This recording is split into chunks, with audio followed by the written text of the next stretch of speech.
오늘 봉독할 생명양식은 출애굽기 31장 1절에서 6절까지입니다. 출애굽기 31장 1절에서 6절까지입니다. 여호와께서 모세에게 일러 가라사대 내가 유다 지파 후루 손자여 우리의 아들인 부사레를 지명하여 부르고 하나님의 신을 그에게 충만하게 하여 지혜와 총명과 지식과 여러 가지 재주로 공교한 일을 연구하여 금과 은과 노수로 만들게 하며 보석을 깎아 물리며 나무를 새겨서 여러 가지 일을 하게 하고 내가 또 단 지파 아히사막의 아들 오홀리압을 세워 그와 함께 하게 하며 무릇 지혜로운 마음이 있는 자에게 내가 지혜를 주어 그들로 내가 내게 명한 것을 다 만들게 할지니 이는 하나님의 말씀이니라. 아멘.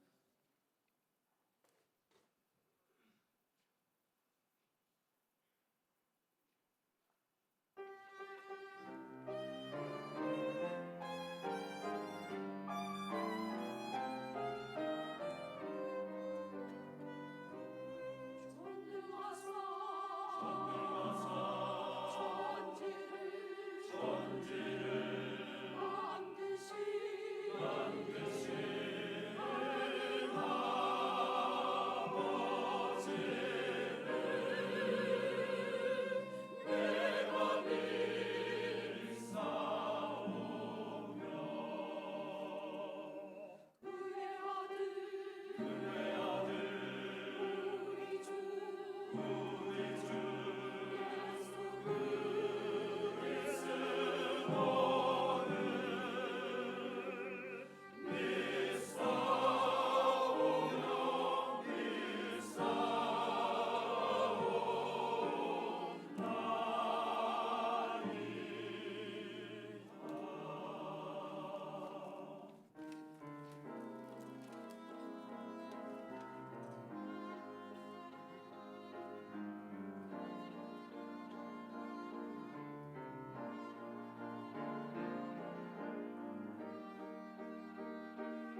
할렐루야. 네, 우리 호산나 성가대 찬양 한번 박수 보내드리겠습니다. 감사합니다. 참 힘차고 웅장한 찬양이었습니다. 또 우리 헵시바 찬양팀도 이렇게 내 주께 찬양으로 인도해 주시면 감사드립니다. 오늘 저는 출애굽기 31장 1절에서 6절 말씀을 통해서 하나님의 신을 충만하게 받은 자라는 제목으로 잠시 은혜를 나누겠습니다. 자, 설교 말씀 시작하기 전에 우리 다 같이 한번 인사할까요? 자, 다 아시죠? 성경 읽으셨습니까? 네. 혹시 모르시는 분들 계실까? 제가 설명해 드릴게요. 저희 한국 사람들의 제일 친근한 인사가 식사하셨습니까? 하잖아요. 그런데 저희는 이제 말씀 받은 성도로서 우리의 영의 양식이 성경 말씀입니다. 그래서 식사하셨습니까? 대신 영의 양식인 성경을 읽으셨습니까? 라고 이렇게 인사를 하고 있습니다. 그 이유 중 하나가 저희가 2019년도에는 전 교인이 함께 성경을 지금 읽기 시작했는데요. 이제 1월 마지막 주일인데 저희가 이제 출애굽기 거의 다 읽었죠? 다 읽으셨죠? 예. 지금까지는 괜찮으실 거예요. 아마 이제 레위기 들어가면 문제예요. 자, 출애굽기를 저희가 읽고 있어서 오늘 출애굽기 31장 1절에서 6절 말씀을 통해서 말씀을 증거하고자 합니다. 이 출애굽기서를 잠깐 요약하자면 출애굽기는 크게 세 가지 사건으로 요약할 수 있습니다. 우선 출애굽이 제일 중요한 사건이죠. 이스라엘 백성들이 애굽에서 노예 생활을 하고 있었습니다. 그래서 너무 힘들어서 하나님께 부르짖었더니 하나님이 모세라는 지도자를 세우셔서 그를 보내셔서 그들을 구원해 주셨죠. 그게 출애굽입니다. 근데 어떻게 구원을 해 주셨냐? 바로 유월절 어린 양의 피로. 그 유월절 어린 양의 피를 문지방에 발라놓은 가정은 그 죽음의 천사가 다 유월했죠. 넘어갔습니다. 그러나 그 피가 없는 가정은 들어가서 모든 장자를 하나님께서 치셨죠.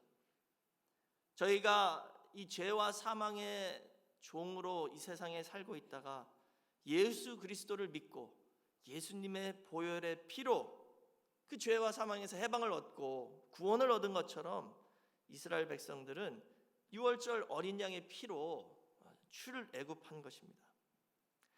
그래서 출애굽한 후에 그들을 시내산으로 인도하셨죠. 시내산에 도착했을 때 하나님께서 친히 그 시내산 꼭대기에 강림하셔서 십계명을 하나님의 음성으로 주셨고 그 십계명을 주심으로 이스라엘 백성들과 언약을 맺으신 거예요. 이제 너희와 나의 사이는 남남이 아니라는 뜻이에요. 이제는 하나님과 백성, 아버지와 자녀, 혹은 남편과 신부 이런 사이가 됐다는 것이죠. 시내산 언약을 체결해 주셨습니다. 그리고 마지막으로 세 번째 사건은 두 번째 사건이 시내산 언약이고요. 세 번째 큰 사건은 그 시내산에서 성막에 대한 양식을 주셨어요. 그리고 그 성막을 지으게 명령하셨죠. 이 성막은 무엇이죠? 오늘날로 말하면 성전입니다. 성소, 교회. 출애굽기 25장 8절 보시면 내가 그들 중에 거할 성소를 그들을 시켜 나를 위하여 짓게 하라고 명령하셨어요. 성막은 뭐예요? 하나님이 이스라엘 백성들과 함께 거할 집입니다. 예를 들어서 연애하다 결혼해서 이제 결혼식을 올렸으면 한 집에서 같이 살아야 되잖아요. 그런 것처럼 이제는 하나님이 사람들과 따로가 아니라 택한 백성들과 함께 거하시겠다라는 것을 보여주시는 것이 바로 이 성막이죠. 그래서 이 출애굽기의 결론은 마지막 40장에 이 성막이 완성됨으로 결론을 맺고 있습니다. 근데 이게 바로 오늘날 우리의 신앙생활의 결론이나 마찬가지죠. 그리고 성경 전체의 결론이고 구속사의 결론입니다. 그것은 뭐예요? 바로 하나님께서 성전을 지으라고 명령하셨으니 우리가 성전을 완성하면 하나님이 거기에 오셔서 우리와 함께 거하시겠다는 것입니다. 하나님께서 모세에게 하신 이 명령이 그냥 3,500년 전에 지나간 명령이 아닙니다. 그리고 오늘 저희와 아무 상관없는 명령이 아니라 예수 믿고 지금 신앙생활하는 모든 성도에게 해당되는 명령이죠. 하나님께서는 지금도 하나님이 거하실 성전을 건축하실 사람들을 구하고 계십니다. 예수 믿고 구원받은 성도에게 이 땅에 하나님이 함께 저희와 거하실 수 있는 성전을 지으라고 명령하셨다는 것이죠. 그러니까 우리가 신앙생활하는 이유가 여기에 있습니다. 각자 개개인 성도의 마음에 하나님이 거할 수 있는 성전을 마련하라는 것이죠. 고린도전서 3장 16절에 말씀하셨죠. 너희가 하나님의 성전인 것과 하나님의 성령이 너희 안에 거하시는 것을 알지 못하느냐. 근데 우리 개인의 마음으로 끝나는 게 아닙니다. 이제는 우리 가정, 우리 교회, 우리가 살고 있는 이 사회, 우리나라, 그리고 더 나아가서 궁극적으로는 이 지구 땅이 다 하나님의 성전이 되어서 하나님이 우리와 영원히 함께 거하는 그런 성소가 마련돼야지 이 구속 역사가 끝난다는 것이죠. 에베소서 2장 22절에 말씀하셨습니다. 너희도 성령 안에서 하나님의 거하실 처소가 되기 위하여 예수 안에서 함께 지어져 가느니라 라고 말씀하셨죠. 나 한 사람만 잘 믿어서 내가 하나님의 성전이 되면 끝이다, 이게 아니에요. 이제는 우리가 함께 지어져 가는 것입니다. 우리 늘 푸른교회 모든 성도님들이 말씀 안에서 예수 그리스도 안에 하나가 되고 사랑으로 단합이 될 때에 하나님께서 그 가운데 거하시는 성전이 될 수 있습니다. 더 나아가 우리가 가서 이 말씀, 이 복음을 전함으로 주변 사회의 많은 사람들을 전도함으로 이 사회에 하나님의 성전이 세워지는 것이고, 궁극적으로는 미국 그리고 전 세계가 하나님의 성전이 되는 복된 역사가 있으시길 주의 이름으로 축원하겠습니다. 그렇기 때문에 저희가 이제 오늘 본문에 나온 부살렐과 오홀리압 같은 성전 건축의 사명자라는 것이죠. 오늘 저희도 성전을 건축하는 사명자입니다. 그렇게 사명자의 삶을 살기 위해서는 이제 우리의 삶이 완전히 변해야 돼요. 그 삶이 변한다는 게 직업을 바꾸고 완전히 모든 것을 관두고 신학교 가서 다 목사님, 전도사님 되라는 뜻이 아닙니다. 각자 직장을 가서 또 우리의 사업체를 가서 장사를 하거나 사업을 운영할 때, 혹은 가정에서 살림을 할 때 똑같은 일을 하겠지만 그 일을 하는 목적이 변해야 된다는 것이죠. 저희가 직장 가서 돈을 버는 게, 또는 사업을 운영하는 게 우리 가정만 잘 먹고 잘 살고 돈 많이 벌기 위해서 하는 것이라면 그분은 성전 건축의 사명자가 아닙니다.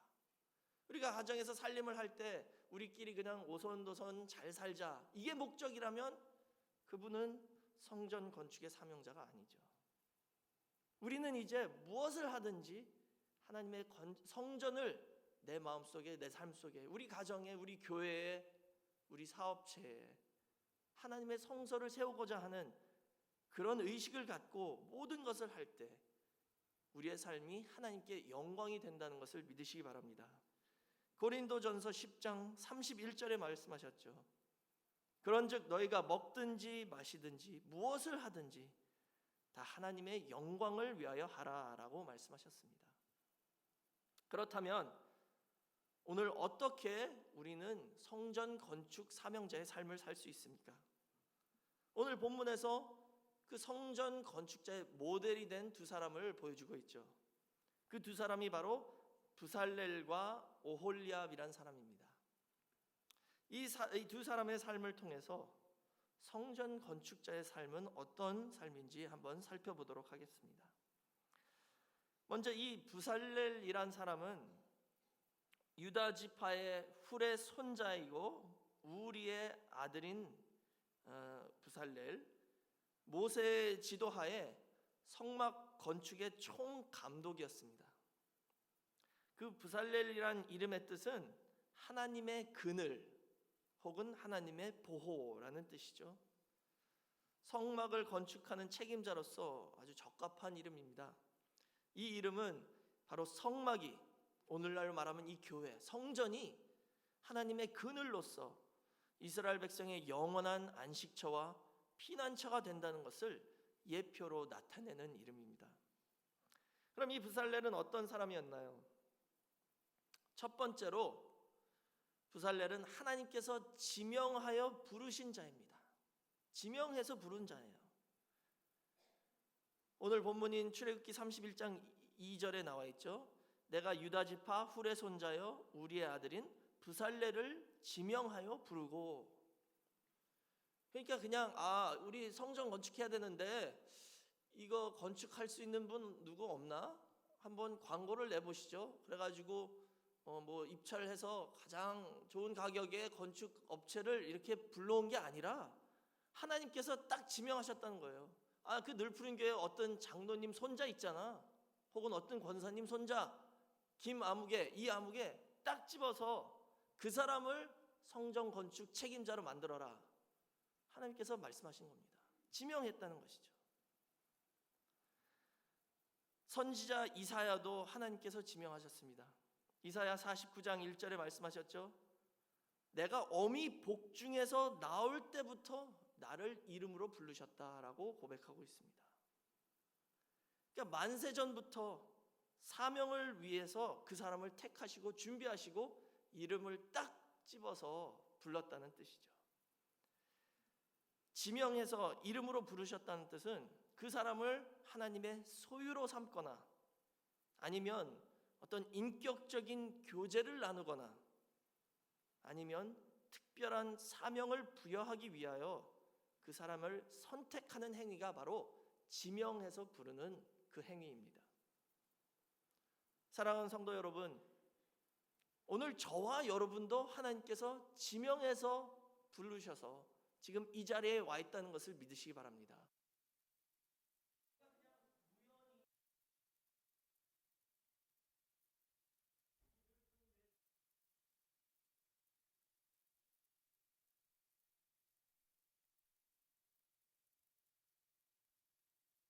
인도하셨기 때문에 저희가 지금 이 자리에 앉아서 예배를 드릴 수 있다는 것이죠. 내가 선택해서 이 교회를 찾아왔다라고 생각하지 마세요. 믿는 성도는 그렇게 생각하지 않습니다. 저의 삶에는 우연이라는 게 없어요. 다 하나님께서 만세전에 예정해 두셨고 예비하셨고 때가 돼서 저의 마음을 움직여 주시고 이곳으로 인도해 주셨다는 것을 믿으시기 바랍니다. 이사야 43장 1절에 말씀하셨잖아요.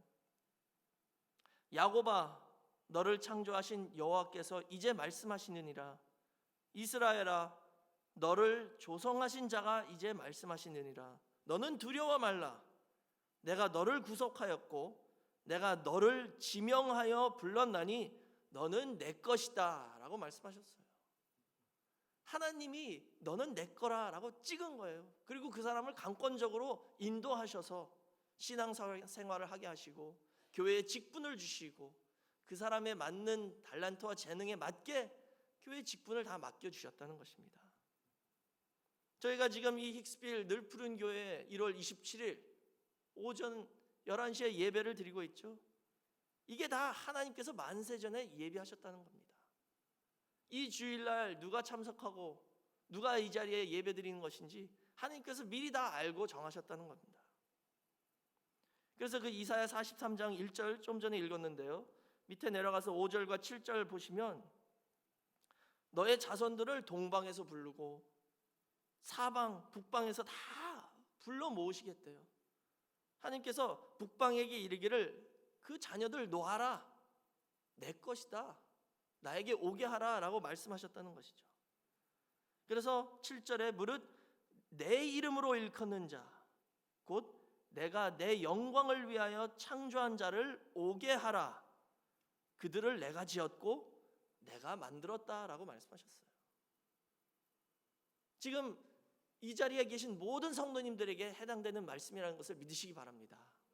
만세전에 다 지명하셨다는 거예요. 부살렐을 지명한 것처럼 저와 여러분도 지명을 받아서 이 자리에 왔다는 것을 믿으시기 바랍니다. 두 번째로 부살렐은 하나님의 신을 충만히 받은 자입니다. 하나님의 신을 충만히 받은 자다.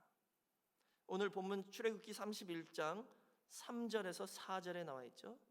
하나님의 신을 그에게 충만하게 하여 지혜와 총명과 지식과 여러 가지 재주로 성막을 만들게 하셨죠. 여기 충만하게 하다 히브리어의 뜻은 채우다, 가득하게 하다라는 뜻으로 하나님께서 부살렐에게 성령을 넘치도록 가득 부어주셨다는 뜻입니다. 그래서 그 결과로 부살렐은 지혜와 총명과 지식과 재주로 성막의 모든 것을 만들 수 있게 된 것이죠. 여기 지금 네 가지가 나와 있습니다. 지혜, 총명, 지식, 그리고 재주. 이 네 가지 하나하나 어떤 의미인지 한번 살펴보겠습니다. 이 지혜는 히브리어로 호크마예요. 호크마. 이 뜻은 뭐냐 하면 창조적인 능력입니다. 창조적인 능력. 물론 하나님께서 모세에게 그 성막의 그 패턴을, 식양을 다 보여주셨어요. 말씀으로 다 주셨습니다. 그러나 이 출애굽기를 읽어보시면 아시겠지만 그거 글로 읽는다고 어떻게 생겼는지 머리에 딱 그림이 그려지지 않잖아요. 참 어렵습니다. 그림을 보여주고 그걸 그대로 베끼는 게 아니라 호크마는 창조적인 능력이 있기 때문에 그것을 구상해서 어떻게 만들어야겠다라는 창의력을 발휘해서 만들어 나갈 수 있는 능력이라는 것이죠. 두 번째는 총명이죠. 총명. 히브리어로 테브나입니다. 테브나. 이 뜻은 제작 과정에서 생기는 문제들의 해결 능력을 의미하는 거예요. 제작 과정에서 생기는 문제들의 해결 능력. 저희가 뭐 건축만이 아니라 어떤 일을 할 때 항상 뭔가 뜻밖의 예상치 않은 문제가 생기죠. 교회 일도 그렇고 가정에서도 그렇고 직장이나 사업체도 마찬가지입니다. 항상 문제는 생기기 마련이죠. 그런데 그 문제를 어떻게 제처하냐, 어떻게 재빠르게 해결하고 넘어갈 수 있냐, 이게 중요한 거죠. 그러기 위해서는 이 총명이 필요합니다. 태부나 바로바로 빠르게 신속하게 문제를 해결하고 대처하고 넘어갈 수 있는 능력이라는 것입니다. 세 번째는 지식이에요. 지식. 히브리어로 다아트입니다. 다아트. 이것은 일의 진행과 완성에 필요한 경험과 기술입니다. 일의 진행과 완성에 필요한 경험과 기술. 그러니까는 이 부살렐이란 사람은요, 하나님께서 태어났을 때부터 이 뜻을 위해서 훈련하시고 양육하고 계셨다는 거죠. 만세 전에 이미 알고 계셨다는 거예요. 그래서 거기에 필요한 모든 경험과 지식과 기술을 얻을 수 있는 환경을 마련해 주시고 인도해 주셨다는 것입니다.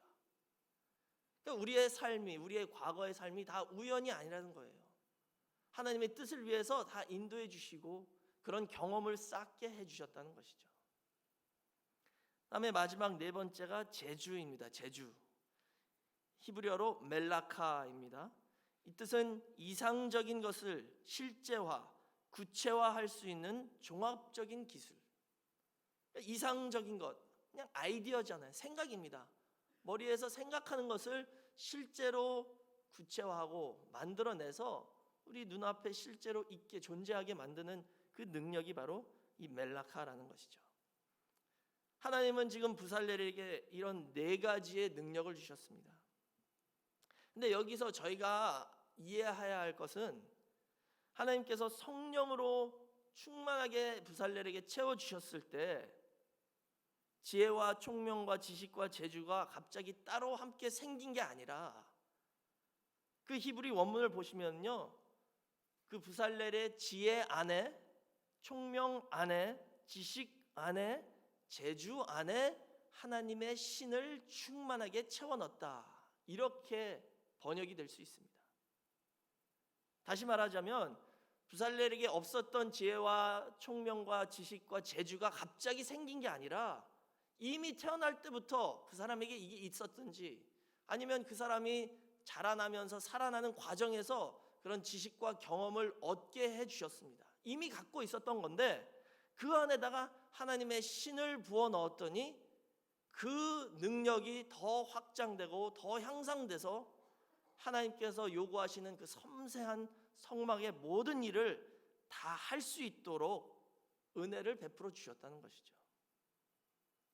이 뜻은 뭐냐면요, 오늘날 모든 사람에게 하나님께서는 그 사람의 삶에 맞게 지혜와 지식과 총명과 재주를 주셨습니다.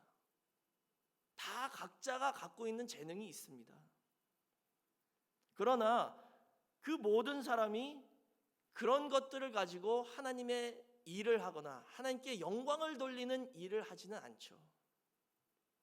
하나님의 뜻을 위해서 그 지혜와 지식과 총명과 재주를 사용하지 않는 사람이 더 많습니다. 지금 안 믿는 사람도 이런 것들 다 갖고 있죠. 오히려 저희보다 더 많은 지혜와 총명과 지식과 재주가 있는 믿지 않는 사람도 더 많습니다. 그래서 그 사람들이 아주 위대한 업적도 이루죠. 큰 일을 합니다. 성공하죠. 그렇지만 차이는 뭐냐? 그런 사람들은 그 지혜와 지식과 총명과 재주를 하나님의 영광을 위하여, 하나님의 우주적인 성전을 건축하는 뜻을 위해서 사용하지 않는다는 것입니다. 타락한 인간은 어떤 선한 일을 하나님의 뜻을 위해서 내 힘으로 할 수 없습니다. 하나님께서 은혜를 주셔야 되고 하나님의 신으로 성령으로 채워주실 때 우리가 의의 도구로서 쓰임을 받아 선한 일을 할 수 있게 되는 것이죠. 그러니까 저희가 지금 교회에 다양한 성도님들 다 오시잖아요. 그러나 그분 한 사람 한 사람 다 필요하신 분이라는 거예요. 그렇기 때문에 하나님께서 보내주신 겁니다. 모든 사람이 교회에 필요한 것이죠. 그 각자 한 사람 한 사람에게 맞는 재능과 지혜와 지식이 있는 겁니다. 단 이제 해야 할 일은 뭐냐? 그분에게 말씀을 가르쳐서 성령을 받게 해서 하나님의 신이 그 재능과 지혜와 지식 안에 들어가서 그것이 바로 하나님의 의의 도구로 하나님의 뜻을 위해서 사용될 수 있도록 저희가 기도해 주는 것이 저희가 해야 할 일이라는 것이죠. 오늘 저와 여러분 각자 한 사람 한 사람에게 주신 재능과 능력이 있습니다. 이제는 성령을 충만하게 받으셔서 그 재능을 하나님의 손에 받침으로 하나님의 의의 도구로 쓰임받는 저와 여러분이 다 되시길 주의 이름으로 축원하겠습니다. 더 나아가 성령이 임하시면 교회 일만이 아니라 가정에서나 사업에서 직장에서도 우리의 능력이 더 향상되고 더 확장된다는 것입니다. 그래서 그냥 단순히 돈 벌기 위해서 일하는 것이 아니라 이제는 하나님의 영광을 위해서 내가 갖고 있는 달란트를 사용할 수 있다는 것이죠. 저희 늘푸른 교회는 너무나도 많은 재주꾼들이 많이 있습니다. 능력자들이 많죠. 전 너무 감사해요. 저희 성가대나 찬양팀, 음악이나 악기, 또 노래도 잘하시죠. 또 저희 요리를 잘하시는 우리 성도님들 너무 많으시죠. 방송, 인터넷. 제가 이번에 LA 갔다 왔는데요.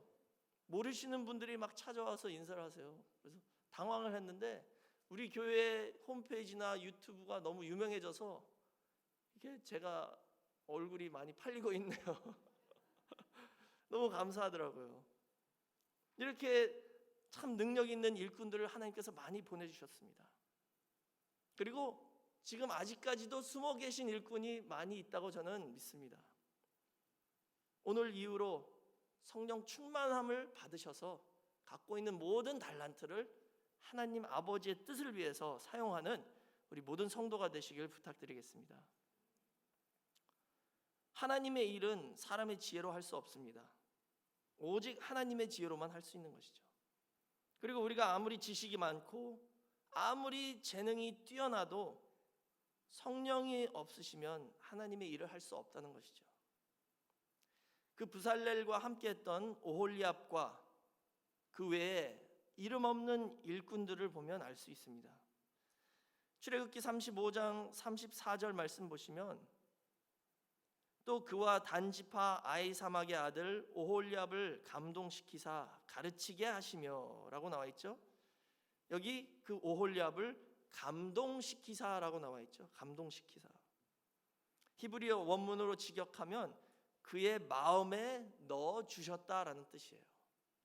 그러니까 하나님의 뜻을 위해서 일하고자 하는 마음을 하나님이 넣어 주셨다는 뜻입니다. 또 출애굽기 36장 2절 보시면 모세가 부살렐과 오홀리압과 및 마음이 지혜로운 사람 곧 그 마음에 여호와께로 지혜를 얻고 와서 그 일을 하려고 마음에 원하는 모든 자를 부르셨다라고 나와 있어요. 하나님이 지혜를 주셨고 더 나아가 그 하나님의 일을 하고자 하는 그 마음을, 그 원하는 마음을 주신 사람을 다 부르셨대요. 근데 여기 마음에 원하는 이란 표현이 히브리어로 네사오 리뽀입니다. 네사오 리뽀. 그 뜻이 뭐냐면 그의 마음이 그를 들어 올렸다라는 뜻이에요. 한국어로는 그냥 마음이 원했다라고 나와 있는데 그 원래 히브리어 뜻은 그 사람 마음이 그 사람을 들어 올렸대요. 이 뜻은 뭐냐 하면 하나님의 신을 충만히 받았기 때문에 그 사람 마음이 간절해지고 마음이 뜨거워지고 또 지혜로 충만해져서 하나님의 일을 하고자 하는 마음이 생겼다는 것이죠. 세상의 어떤 더러운 일이나 혹은 욕심이나 욕구와 정욕에 끌려서 낮은 곳으로 마음이 내려간 것이 아니라 성령의 감동으로 그 성령님이 그 사람의 마음을 들어 올려서 하나님의 고귀하고 선한 아버지의 뜻을 위한 일을 하고자 하는 마음이 생겼다는 것이죠. 우리의 재능과 능력과 지식이 아무리 뛰어난다 하더라도 성령님이 그 안에 계시지 않으면 정욕과 욕심과 욕구를 만족시키기 위해서 사용되는 육체의 도구에 불과합니다. 결국 그렇게 되면 사단의 도구도 될 수 있다는 것이죠. 갈라디아 5장 17절에 말씀하셨죠. 육체의 소욕은 성령을 거스리고 성령의 소욕은 육체를 거스리나니 이 둘이 서로 대적함으로 너희의 원하는 것을 하지 못하게 한다라고 말씀하셨어요. 모든 사람 안에 지금 성령의 소욕과 육체의 소욕이 전쟁을 치르고 있습니다. 성령이 충만해져서 성령님이 우리의 육체의 소욕을 누르고 우리가 갖고 있는 지혜와 지식과 재능을 들어 쓰셔서 하나님의 일을 할 수 있게 만들어 주셔야 되는데 그렇지 못하면 결국은 육체의 소욕에 이끌려 그 육체의 소욕의 종이 되어 우리의 지혜와 지식과 총명이 사용된다는 것이죠. 사도 바울도 로마서 7장 23절에 똑같은 말씀을 하셨습니다. 사랑하는 성도 여러분, 사람은 지정의가 있어요. 모든 사람은 지식과 감정과 의지가 있죠. 근데 요즘 사람들은 이 지능적인 것만을 강조하고 있습니다.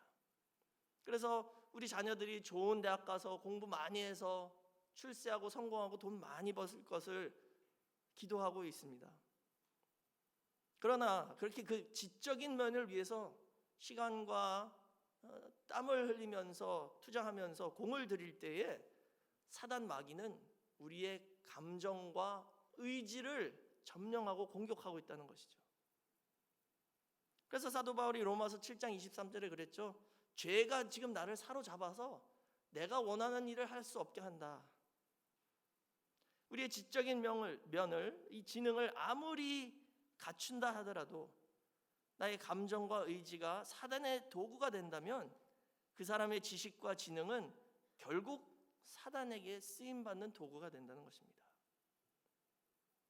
그래서 이제는 우리의 자녀들을 위해서 기도하실 때 이 지적인 면을 위해서도 기도하셔야지만 성령 충만함을 받아서 지정의 모두가 다 하나님의 선하신 도구가 될 수 있도록 기도하는 우리 늘 푸른 교회 모든 부모님들과 성도님들이 되시기를 주의 이름으로 축원하겠습니다. 또 우리 각자 내 자신을 위해서도 그렇게 기도해야 되겠죠. 이제 말씀 결론을 내리겠습니다. 부살렐과 오홀리압과 성막을 건축한 그 모든 일꾼들은 하나님의 신을 충만히 받아서 또 하나님에게 하늘의 지혜를 받아서 그리고 그들 갖고 있는 재능과 능력과 지식을 하나님에게 바침으로 의의 도구로 쓰임받는 그런 큰 일꾼들이 되었습니다. 그렇다면 오늘 저희도 하나님의 손에 붙잡히는 의의 도구가 되어야 되겠죠. 그러기 위해서는 저희도 성령을 충만히 받아야 합니다. 하나님의 신을 받아야 되죠. 그럼 어떻게 하면 성령을 받을 수 있을까요? 우선 첫 번째로는 하나님 아버지께 구하는 자가 성령을 받습니다. 누가복음 11장 11절에서 13절에 나와 있죠. 너희 자녀가 생선을 달라고 그랬을 때 뱀을 줄 아버지가 누가 있냐? 타락한 너희도 자녀들에게 좋은 것을 주는데 하물며 하늘에 계신 아버지께서 우리가 성령을 구할 때 안 주시겠냐? 구하지 않았기 때문에 우리가 못 받는다는 것이죠. 이제는 기도할 때마다 성령을 구하는 기도를 하셔서 하나님의 신으로 충만히 받는 저와 여러분 모두가 되시길 주의 이름으로 축원하겠습니다. 두 번째는 회개할 때 성령을 받는다라고 말씀하셨죠. 사도행전 2장 38절에 베드로가 오순절날 설교를 했죠. 회개하라. 그리하면 죄사함을 받고 성령을 선물로 받을 것이다 라고 말씀하셨습니다. 성령은 거룩한 영이기 때문에 죄와 함께 거하지 않습니다. 우리의 죄를 회개할 때 성령님이 오셔서 우리를 깨끗하게 해주시고 더 나아가 우리가 하나님의 일을 할 수 있도록 인도해 주십니다. 세 번째로는 합심하여 기도할 때 성령이 임했습니다.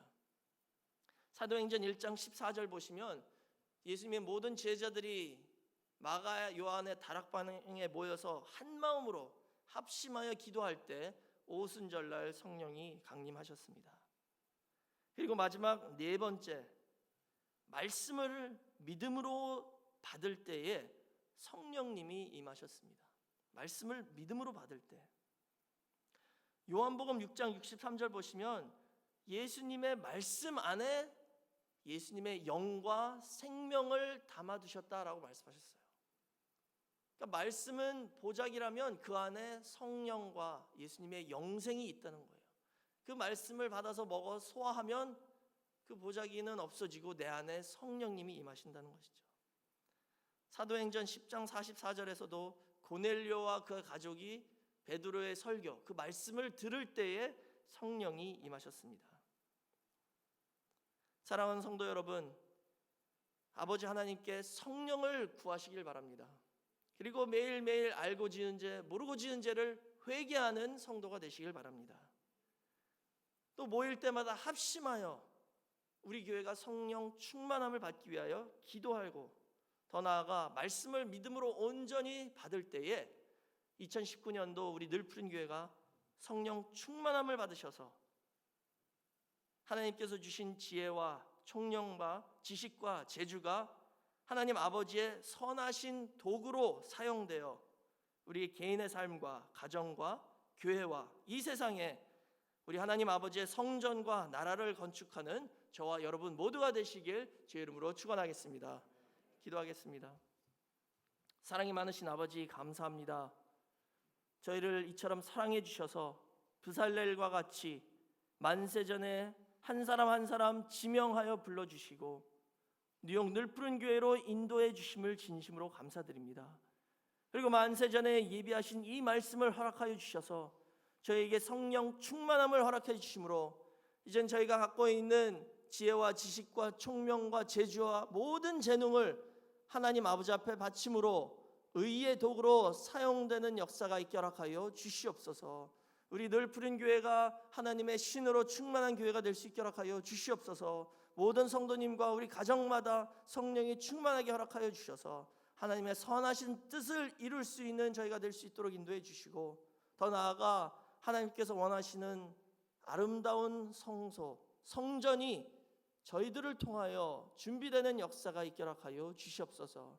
우리의 마음이 하나님의 성전이 될 수 있게 허락하여 주시고 우리 교회가 하나님의 참된 성전이 될 수 있게 허락하여 주시고 더 나아가 이 뉴욕 지역 또 전 세계가 예수 그리스도의 나라가 되는 복된 역사가 있게 허락하여 주시옵소서. 이 뜻을 위해서 헌신하는 모든 성도님들 기억하여 주시고 더욱더 크신 은혜와 성령 충만함을 부어주셔서 새 힘을 얻고 기쁜 마음으로 헌신 봉사할 수 있도록 인도하여 주시옵소서. 이 시간 어떤 우환질고 병마가 있다든지 저희가 믿음으로 기도할 때에 하늘에서 귀 기울어 우리의 모든 성도님들의 기도를 들어주시고 아버지께서 응답하여 주셔서 가정마다 기도 응답이 충만할 수 있게 허락하여 주시고, 육신의 질병으로 고통받는 성도가 있다면 치료의 광선을 발하여 주시고, 경제적으로 힘든 가정이 있다면 근심 없는 재물의 축복을 허락하여 주시며, 신앙의 문제가 있다면 더욱더 크신 은혜를 베풀어 주셔서 말씀을 듣고 읽을 때마다 믿음이 자라는 귀한 역사를 허락하여 주시옵소서. 이 모든 것을 감사드리며 예수님의 이름으로 기도드렸사옵나다.